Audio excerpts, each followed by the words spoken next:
Hello friends, welcome and welcome back to our channel SS stories.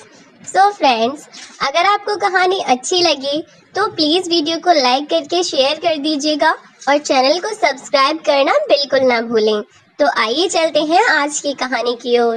एक लड़का हाथ में कागजों की फाइल लिए आगे बढ़ा और जैसे ही समर्थ अपने कैबिन से बाहर निकला तो वह लड़का समर्थ के पैरों में गिरकर उससे नौकरी की भीख मांगने लगा कि सर प्लीज मुझे यहाँ अपॉइंट कर लीजिए।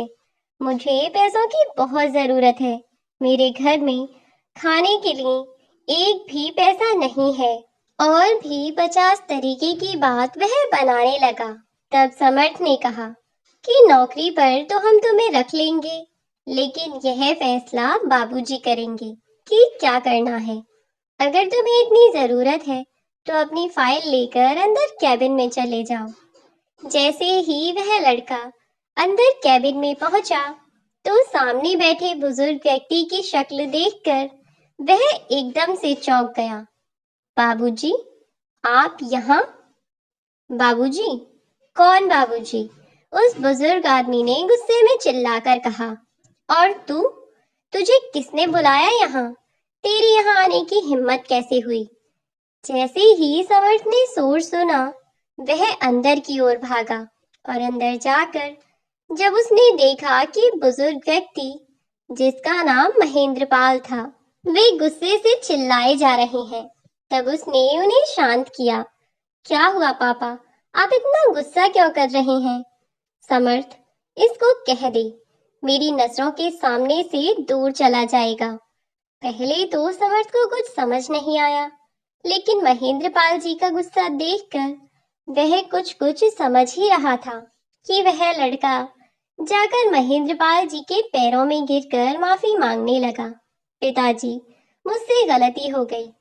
एक तरफ समर्थ महेंद्र पाल जी का बेटा उनके पास खड़ा था और दूसरी तरफ वह लड़का जो नौकरी मांगने आया था वह भी महेंद्र पाल जी को अपना पिता कह रहा था और उनके पैरों में गिड़गिड़ा रहा था। आखिर क्या थी सच्चाई?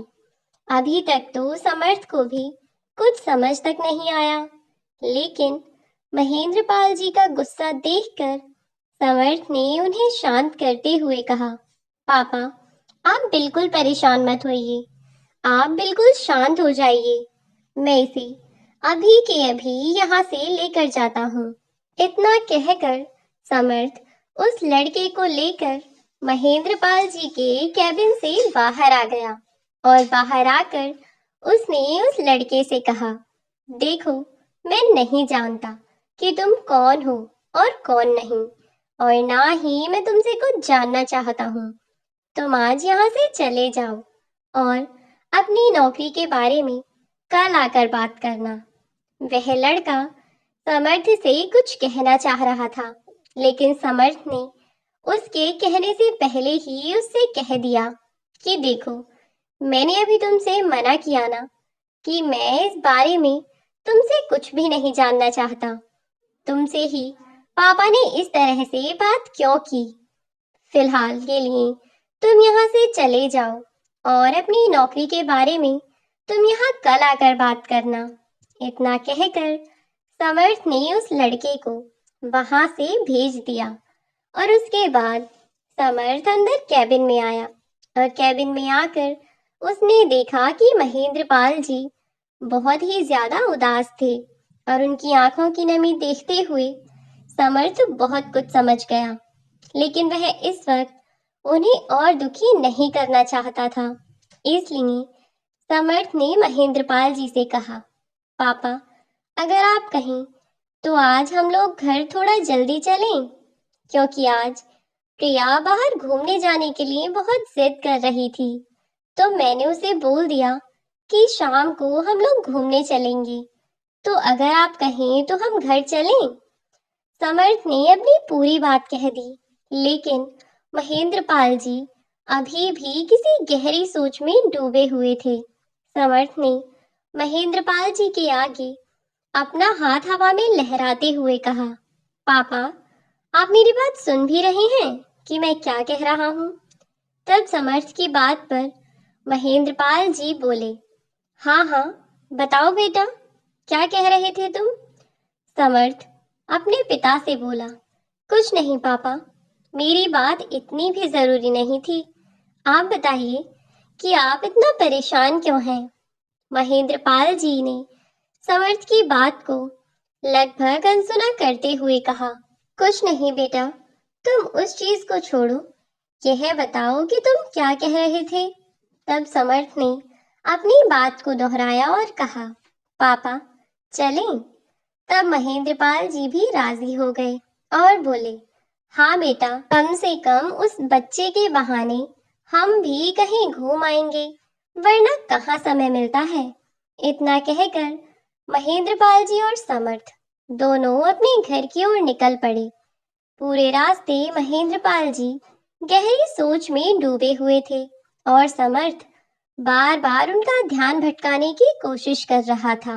घर पहुंचकर समर्थ की पत्नी रूबी और बेटी प्रिया दोनों को समर्थ ने जल्दी से तैयार होने को कहा और कहा कि आज हम डिनर बाहर ही करेंगे। आज हम लोग बाहर घूमने चल रहे हैं। तुम दोनों जल्दी से जाओ और रेडी हो जाओ, फिर सब लोग चलते हैं।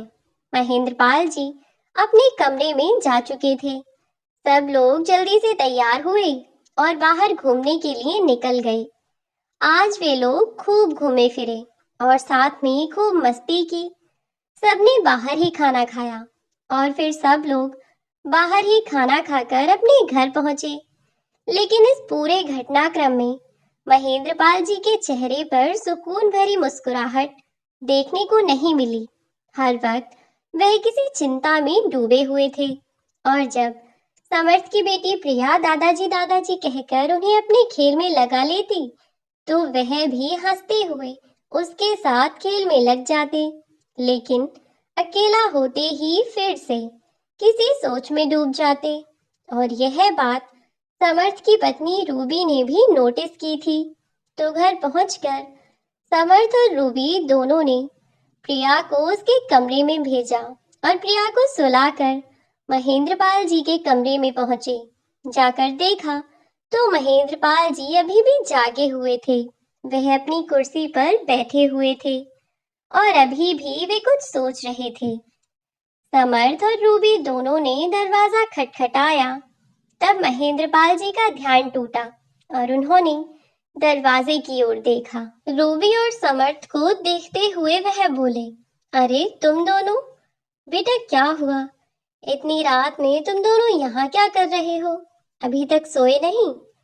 तब समर्थ और रूबी कमरे के अंदर आते हुए बोले, अभी तक आप भी तो नहीं सोए हैं पापा। क्या हुआ है? आप इतने परेशान क्यों हैं? महेंद्रपाल जी दोनों की बात को टालते हुए बोले, अरे तुम दोनों प्रिया को अकेला छोड़कर यहाँ आ गई। अगर वह अकेली डर गई तो? तभी समर्थ ने कहा, पापा आखिर ऐसी कौन सी बात है जो आप हमसे छिपा रहे हैं और आप हमें बताना नहीं चाहते? और वही बात आपको अंदर ही अंदर खाई जा रही है। आखिर ऐसी कौन सी बात है जिसने आपको इतना परेशान कर रखा है? आज दोपहर से जब से वह लड़का काम मांगने के लिए आया है, तब से जैसे आप हर वक्त किसी सोच में डूबे हुए हैं। मुझे बताइए पापा कि आखिर कौन था वह लड़का, और उसे देखने के बाद आप इस तरह अपना आपा क्यों खो बैठे? बताइए मुझे कि आखिर कौन था वह लड़का। तब महेंद्रपाल जी अपनी आंखों के आंसुओं को अपनी आंखों के बाहर आने से ना रोक सके और अपने गालों पर लुढ़कते हुए आंसुओं को पोंछते हुए बोले, अगर तुम दोनों सच जानना ही चाहते हो तो बैठो, मैं तुम्हें अपनी पूरी सच्चाई बताता हूँ, और उस लड़के की भी जो आज हमारे ऑफिस में काम मांगने के लिए आया हुआ था। दरअसल वह लड़का कोई और नहीं, मेरा अपना बेटा था। वह बेटा जिसने मुझे बुढ़ापे में अपने घर का बेकार सामान समझकर घर से बाहर फेंक दिया। जब मैं उसके किसी काम का ना रहा तो उसने मुझे किसी बेकार सामान की तरह खुद से दूर कर दिया। हर पिता की तरह मैंने भी अपने बेटे से बहुत आस लगाई थी और मैं भी हर वक्त बस इसी उम्मीद में रहता था कि एक दिन बड़ा होकर मेरा बेटा मेरा सहारा बनेगा, मेरे सुख दुख में मेरा साथ देगा। बीतते समय के साथ बेटा बड़ा तो हुआ और उसने मेरा साथ भी दिया, लेकिन केवल मेरे सुख में।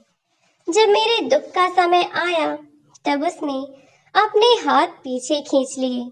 दरअसल जब मेरे बेटे की एक अच्छी सी कंपनी में नौकरी लग गई थी, तब मैं और मेरी पत्नी ने उसके लिए एक अच्छी लड़की देखकर उसकी शादी करा दी थी। शुरू शुरू में तो सब कुछ ठीक ही चल रहा था। मैं भी अपने ऑफिस जाया करता था और मेरे बेटे की भी नौकरी लग गई थी। शादी के बाद हमारे घर में एक नन्ही सी परी आई और मैं और मेरी पत्नी अपनी पोती को बहुत प्यार किया करते थे। शुरू शुरू में तो बहू भी ठीक ही थी और ऐसे ही समय बीत रहा था। एक दिन मेरी पत्नी बाजार से सब्जियां लेने के लिए गई हुई थी और बाजार से लौटते वक्त एक हादसे में उसकी मौत हो गई। पत्नी की मौत से मुझे बहुत बड़ा सदमा लगा। इसके बाद मेरा मानसिक संतुलन पहले जैसा नहीं रहा, जिसकी दवाइयाँ तुम मुझे अभी भी दिलाकर लाते हो। बस अपनी पत्नी की मौत के बाद मैं खुद को संभाल नहीं पा रहा था, लेकिन फिर भी मैंने उन हालातों में खुद को संभालने की कोशिश की। धीरे धीरे करके मैं उस दुख को भूल रहा था। कोई छोटी बात नहीं होती अपने जीवन साथी को खो देना, जिसके साथ मैंने अपने जीवन का हर सुख दुख देखा, जिसने हर सुख दुख में मेरा साथ दिया। अब अपनी जीवन संगिनी को खोने के बाद मैं बहुत टूट तो चुका था, लेकिन फिर भी मैंने अपने बच्चों की तरफ देखते हुए खुद को संभाला और अपना ध्यान अपनी छोटी सी पोती में लगाने की कोशिश की। उसके हंसने खेलने की वजह से पूरे घर में बहुत खुशनुमा माहौल रहता था, जिसकी वजह से मैं भी बहुत हद तक पहले से नॉर्मल हो चुका था। शुरू शुरू में कुछ दिन तक तो बहू और बेटे दोनों ही ठीक रहे, लेकिन फिर धीरे धीरे दोनों का बर्ताव मेरे प्रति बद से बदतर होता गया। कभी खाने को लेकर ताने सुनाए जाते, तो कभी काम न करने को लेकर, कभी मेरी दवाइयों को लेकर मुझ पर बरस जाती, तो कभी मेरे रोजाना के खर्चों के लिए मुझे सुनाया जाता। मैं भी उम्र के इस पड़ाव पर और क्या ही कर सकता था। मेरी जीवन की जो भी कमाई थी, जो भी जमा पूंजी थी, वह मैं अपने बच्चों को सौंप चुका था और अब मैं पूरी तरह से लाचार हो चुका था। इस उम्र में भला मैं अपने बच्चों से अलग होकर कहाँ ही जाता। अब तो जो भी था, जैसा भी था, मैंने मान लिया था कि मेरा जीवन ऐसे ही निकलेगा और फिर बच्चे भी किसी और के नहीं हैं। अगर अपने बच्चों की दो बातें सुन लूंगा तो कौन सी आफत आ जाएगी। बस यही सोचकर मैं अपने बच्चों के ताने भी सह रहा था, पर धीरे धीरे हालात बहुत बिगड़ते गए और अब उनकी कड़वी बातें सुनना मेरे लिए बहुत मुश्किल था। लेकिन मेरे पास कोई और रास्ता भी नहीं था, तो मैं उनकी सारी बातें सुनता रहता। लेकिन एक दिन मुझे बहुत कमजोरी महसूस हो रही थी।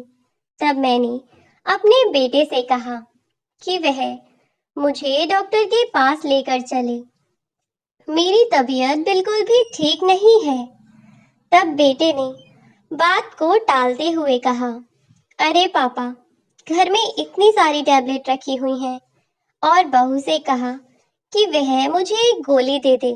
बहू ने भी मुझे गोली निकाल कर दे दी और मैंने वह गोली खा ली। लेकिन अगले दिन फिर से मुझे वैसे ही बुखार चढ़ा। लगातार 3-4 दिन तक मेरी तबीयत खराब रही। मैंने अपने बेटे से कहा कि बेटा, मेरी तबीयत में मुझे कोई सुधार नहीं लग रहा है, तो तू डॉक्टर के पास ले चल। तब बेटा मेरे कई बार कहने पर मुझे डॉक्टर के पास लेकर चला गया, और जब मैं डॉक्टर के पास से दवाई लेकर आया, तब डॉक्टर ने मेरे बेटे को समझाया था कि कई दिन लापरवाही कर देने के कारण मेरी तबीयत और ज्यादा खराब हो गई है। अब मुझे लगातार कुछ दिन तक डॉक्टर के पास जाना होगा, तभी मेरी तबीयत में फायदा लगेगा। उस दिन तो मेरा बेटा मुझे दवाई दिलाकर आ गया, लेकिन अगले दिन मैंने उसे डॉक्टर के पास जाने को कहा, तो उसने मुझे कोई जवाब न दिया।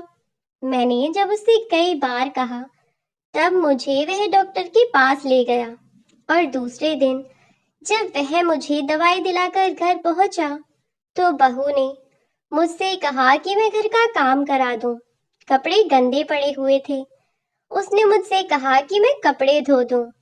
जब मैंने कहा कि बहू, मेरी तबीयत ठीक नहीं है, अभी दवाई खाकर थोड़ा आराम कर लूं, बाद में यह काम देख लूंगा, या फिर एक दो दिन यह काम तुम कर लो। बहू, मेरी तबीयत अभी खराब है, थोड़ा आराम मिल जाएगा तो जल्दी ठीक हो जाऊंगा। बस इतना सुनते ही उसने मुझे हजार बातें सुनाई। वह बोली, खाने में और खर्चा बढ़ाने में तो एक नंबर हो, किसी काम का कह दो तो दम निकल जाता है, और देखो तो सही, अपने आप को पता नहीं कहाँ का महाराज समझ बैठा है बुढ़ा। बुढ़े, तू बैठा बैठा आराम करेगा और मैं काम करूंगी? मैं तेरी कोई नौकरानी नहीं हूँ, आया समझ? यह ड्रामा अपने बेटे के सामने किया कर, और यह बीमारी का नाटक भी अपने बेटे के सामने किया कर, मेरे सामने नहीं। अगर ज्यादा 3-5 करने की कोशिश की ना, तो अच्छा सबक सिखाऊंगी। चुपचाप दवाई खाकर आ जाओ और यह काम निपटा दो। बेटा तो मुझे दवाई दिलाकर ऑफिस चला गया।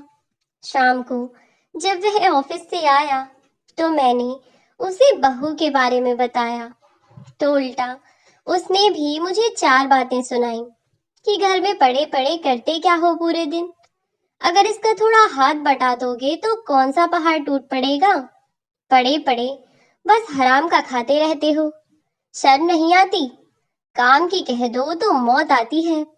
बहू तो मुझे हमेशा ही जली कटी बातें सुनाती ही रहती थी, पर बेटे के मुंह से हराम का खाने जैसे शब्द सुनकर अब मेरे लिए उस घर में रहना बहुत मुश्किल हो गया था।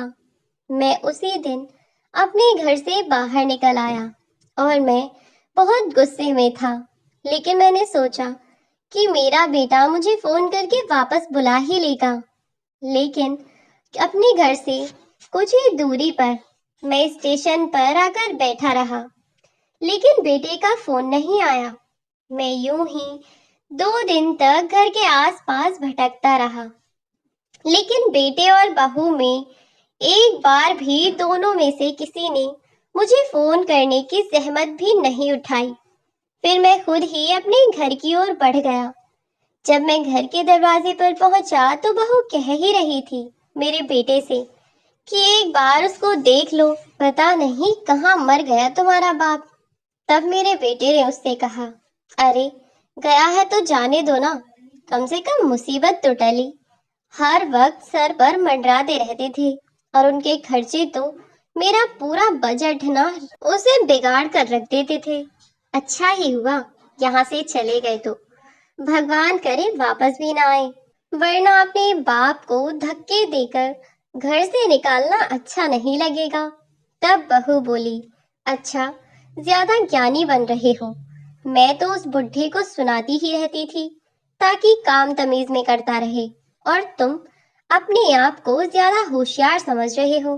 अगर आज के टाइम में शहर जैसी जगह में कोई काम वाले भी ढूंढोगे ना, तो खाली झाड़ू पोछा लगाने के लिए ही 3,000 रुपए ले जाती है, और वह बुढ़ा तो मुफ्त में घर के सारे काम करता था।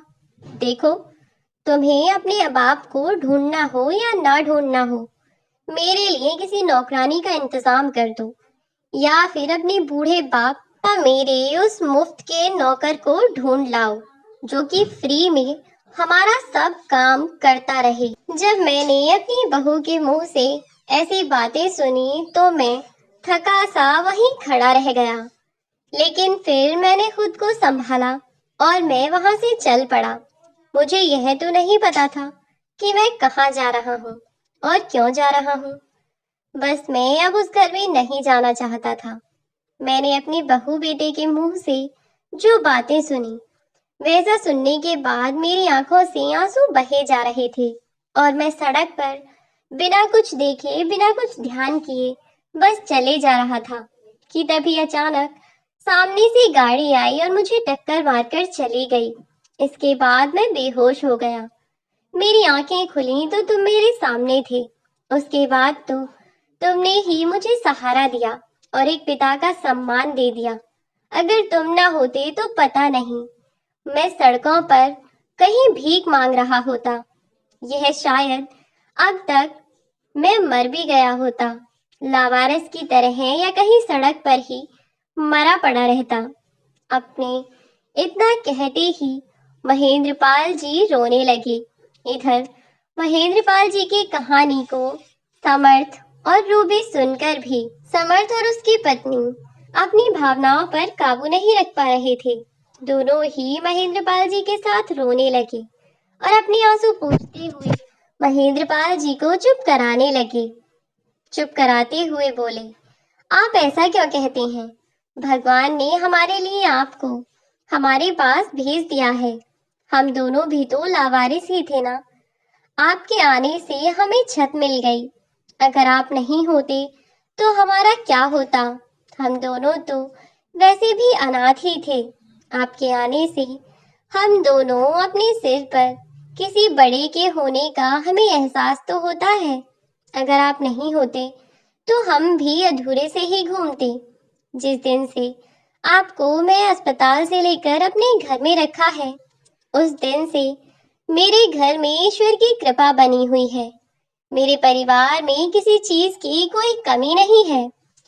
आपके आने से मैं दिन दुगनी रात चौगनी तरक्की कर रहा हूँ। आपको तो पता ही है पापा, जब आपको मैं अस्पताल से लेकर आया था तब मेरी नौकरी भी छूट गई थी। लेकिन उसके बाद से मुझे कभी किसी के यहाँ काम करने की जरूरत ही नहीं पड़ी। ईश्वर की कृपा से और आपके आशीर्वाद से एक के बाद एक मैंने लगातार 3 ऑफिस खोल लिए और यह सब सिर्फ आप ही के कारण हुआ है। आपने मुझे जो मार्गदर्शन किया उसके कारण ही मैं आज यहाँ तक पहुँचा हूँ। आप नहीं जानते कि आप हमारे लिए क्या हैं। कभी भी खुद को हमारे परिवार से अलग समझने की भूल मत कीजिएगा। आपसे ही हमारा परिवार है। आप हमारे परिवार के सबसे बड़े और बुजुर्ग हैं। परिवार के पहले व्यक्ति हैं आप।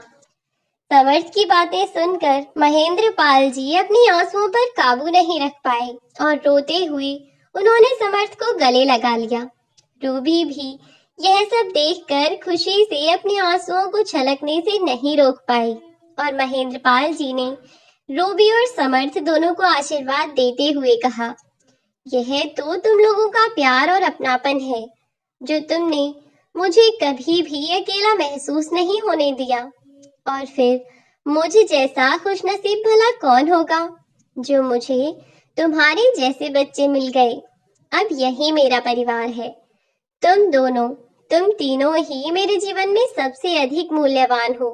भावुक होकर तीनों की ही आंखें नम हो गई थीं। अब समर्थ उठा और बोला, बस अब सब चुप हो जाइए। रोने का नहीं बल्कि खुश होने का समय है। लेकिन पापा, मुझे यह समझ नहीं आया कि वह लड़का जो आज ऑफिस में काम मांगने के लिए आया था, उसे देखकर आप, मेरा मतलब है कि आप अचानक से उसे देखकर कुछ परेशान से हो गए थे। अगर आपका मन हो तो आप बता सकते हो पापा, पर यदि आप नहीं चाहते तो कोई बात नहीं, मैं जबरदस्ती नहीं करूंगा। उन्होंने, महेंद्रपाल जी ने अपने बेटे समर्थ को बताया कि वह लड़का जो आज नौकरी मांगने आया था, वह कोई और नहीं बल्कि उनका इकलौता बेटा सूरज था, जिसने उनके जीवन में अंधकार कर दिया। अपनी पत्नी के अलावा उसे कुछ दिखाई नहीं दिया, जो खुद बड़ा होने पर अपने पिता के त्याग, उनके परिश्रम को भूल गया कि उसके पिताजी ने उसे पालने पोसने के लिए क्या कुछ नहीं सहा होगा। पर आज वह सब कुछ भूल चुका था। वह वही नालायक बेटा था जिसने अपने पिता को मरने के लिए छोड़ दिया और दोबारा पलटकर यह भी नहीं देखा कि उसका बाप जिंदा भी है या मर गया। जब समर्थ को इस बात का पता चला तो वह बहुत ज्यादा गुस्सा हुआ और बोला, पापा, आपने मुझे उस घटिया इंसान के बारे में तभी क्यों नहीं बताया? फिर कोई बात नहीं, चलिए, देर आए फिर दुरुस्त आए। अब मुझे सब कुछ पता चल ही चुका है, तो अब मैं उससे अपने हिसाब से निपट लूंगा। अब आप बिल्कुल भी परेशान मत होइएगा, आप आराम कीजिए।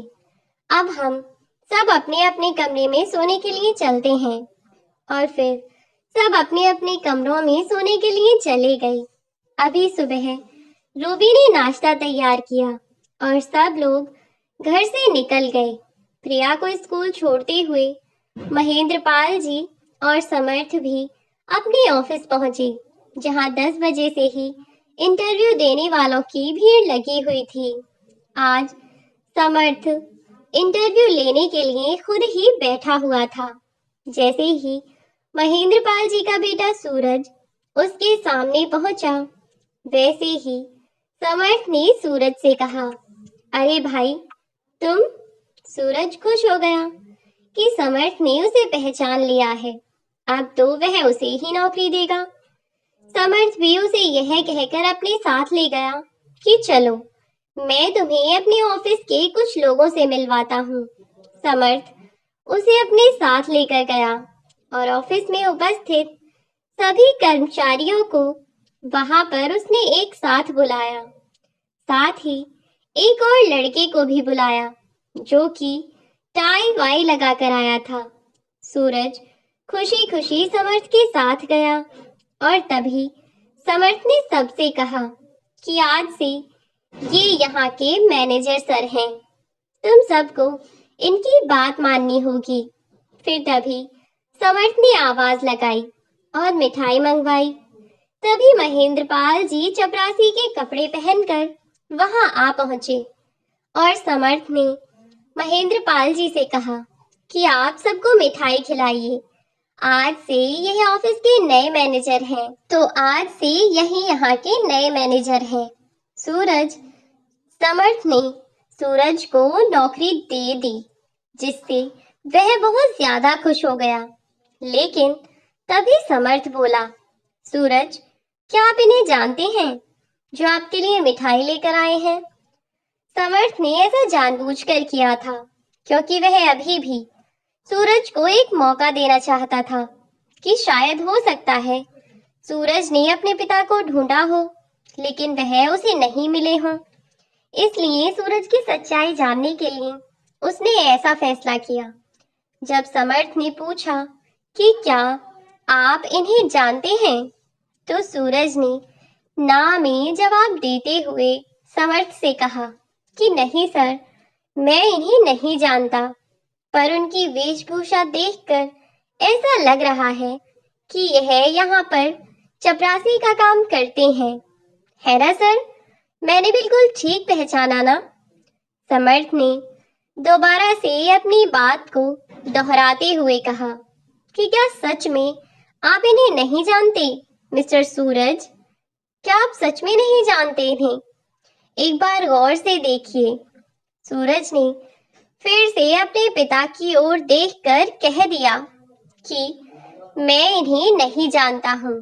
नहीं जानता सर कि यह कौन है, यह बुढ़ा कौन है? समर्थ, जो कि अभी तक अपने गुस्से को काबू में किए बैठा था, अचानक से उसके सब्र का बांध टूटा और उसने जोरदार थप्पड़ उसके गाल पर जड़ दिया और बोला, अरे नीच, जिस इंसान के कारण तू आज इस दुनिया में है, उस पिता को ही आज तू पहचानने की बात से इनकार कर रहा है। क्या तू इन्हें नहीं जानता है, जिन्होंने तेरी हर खुशी के लिए अपनी हर खुशी त्याग दी, जिन्होंने तेरे सपनों को पूरा करने के लिए अपने हर सपने की बलि चढ़ा दी, जिन्होंने तुझे कामयाब कराने के लिए, तुझे कामयाब बनाने के लिए, तेरी गृहस्थी बसाने के लिए अपने सपने, अपनी खुशियां, हर चीज में समझौता किया। और आज जब तू इस काबिल है कि अपने पिता को घर बैठाकर खिलाए और उनकी सेवा करे, तो ऐसे में तू कह रहा है कि तू उन्हें जानता ही नहीं। वैसे अच्छा ही है कि तू इन्हें नहीं जानता, पर यह मेरे लिए अच्छा है, तेरे लिए नहीं, क्योंकि तेरे इस फैसले से मुझे तेरा असली चेहरा पता चल गया कि तू कितना घिनौना इंसान है, कितना स्वार्थी है तू। और बुरा यह हुआ कि तू जिस इंसान को चपरासी कह रहा है ना, वही इंसान इस ऑफिस का असली मालिक है। तो तुझे नौकरी पर रखना है या नहीं रखना, यह फैसला भी इन्हीं का होगा। यह सुनते ही सूरज के तो होश उड़ गए। अपने पिता के पैरों में गिरकर माफी मांगता हुआ बोला कि पिताजी, मुझे माफ कर दीजिए, मुझसे बहुत बड़ी गलती हो गई। मैं तो सूरज अपने पिता से लाखों मिन्नतें करने लगा कि यह नौकरी मुझे दे दीजिए, मुझे इसकी बहुत जरूरत है। परिवार में कुछ भी ठीक नहीं चल रहा है, यहाँ तक कि हम दोनों पति पत्नी के खाने के भी लाले पड़ गए हैं। मुझे इस जॉब की बहुत ज्यादा जरूरत है पिताजी। यह सब कहते कहते वह रह गया, लेकिन महेंद्रपाल जी ने इस बार उसकी कोई बात नहीं सुनी और सीधे अपने कैबिन में चले गए और दूसरे लड़के को वह नौकरी दे दी, क्योंकि उस लड़के ने सुबह ऑफिस में आकर जब महेंद्रपाल जी को चपरासी की ड्रेस में देखा, तब भी उसने जिस मान और सम्मान के साथ उनसे बात की, उससे महेंद्रपाल जी को बहुत अच्छा लगा। साथ ही में उनके ऑफिस में वह काम करने के योग्य भी था और अपने माता पिता के लिए भी वह नौकरी करना चाहता था। तो महेंद्रपाल जी ने बिना ज्यादा सोचे उसे ही नौकरी पर रख लिया और समर्थ ने हाथ जोड़कर माफी मांगते हुए सूरज को घसीटते हुए अपने ऑफिस से बाहर निकलवा दिया। अब महेंद्रपाल जी अपने बेटे समर्थ, बहू रूबी और नन्ही सी पोती प्रिया के साथ खुशी खुशी अपनी जिंदगी का बाकी समय बिता रहे हैं। सूरज को उसके किए कर्मों की सजा मिली और समर्थ को उसके कर्मों की। सूरज ने अपने पिता के साथ जो बुरा बर्ताव किया, उसके बाद आज वह खाने के लिए भी मजबूर है, पाई पाई को मोहताज है। और इधर समर्थ, जिसने पराया होकर भी उस बुजुर्ग को अपनाया और उनका अपने पिता की तरह ख्याल रखा, आज वह अपने परिवार के साथ खुशी खुशी रह रहा है, क्योंकि अब उसके सिर पर पिता रूपी छत मौजूद है, उसका पूरा परिवार है। तो अब वह पूरी तरह से निश्चिंत है, कई जिम्मेदारियों से मुक्त है और दिन दोगुनी रात चौगुनी तरक्की कर रहा है। स्टोरी अच्छी लगी हो तो लाइक, शेयर और सब्सक्राइब करना ना भूलें। Thanks for watching. मिलती हूँ नई वीडियो में, तब तक के लिए बाय बाय।